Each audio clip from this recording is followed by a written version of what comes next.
আদা বাটা, পেঁয়াজ বাটা, রসুন বাটা, পুদিনা পাতা, কাঁচা লঙ্কা, একটা গোটা লেবু, আর শুকনো লঙ্কার গুঁড়ো, ধনের গুঁড়ো, লবণ, হলুদ আর কালো গোলমরিচের গুঁড়ো নিয়েছি, আর এভারেস্টের তন্দুরি মশলা নিয়েছি।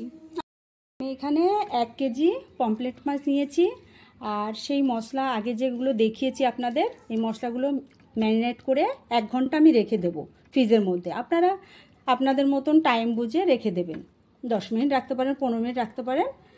আর মশলাগুলো আপনারা নিজেদের মতন দিতে পারেন, আমি আমার মতন করে করেছি। এরপরে ফ্রাই করব। এরপরে ফ্রাই প্যানে রিফাইন অয়েল দিয়ে একটা একটা করে ভেজে নিতে হবে। ঢাকনা দিয়ে ঢেকে দেব। ঢাকার পরে আবার এই পাশ হয়ে গেলে দ্বিতীয় পাশ আবার উল্টিয়ে আবার ঢাকনা দিয়ে ঢেকে দেব।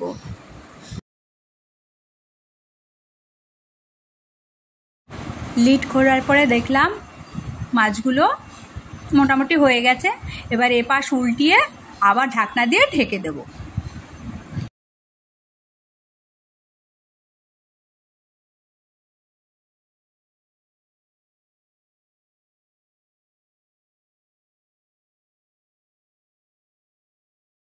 আবারও সেম প্রসেসে এইভাবে মাছগুলো করতে হবে।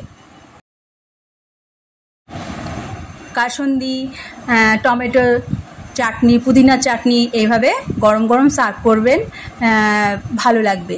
আর গেস্ট আসলে আপনারা এইভাবে সার্ভ করে দিলে তাদেরও ভালো লাগবে, আপনাদেরও ভালো লাগবে। আশা করি এইভাবে তৈরি করে খাবেন আমার প্রসেসে।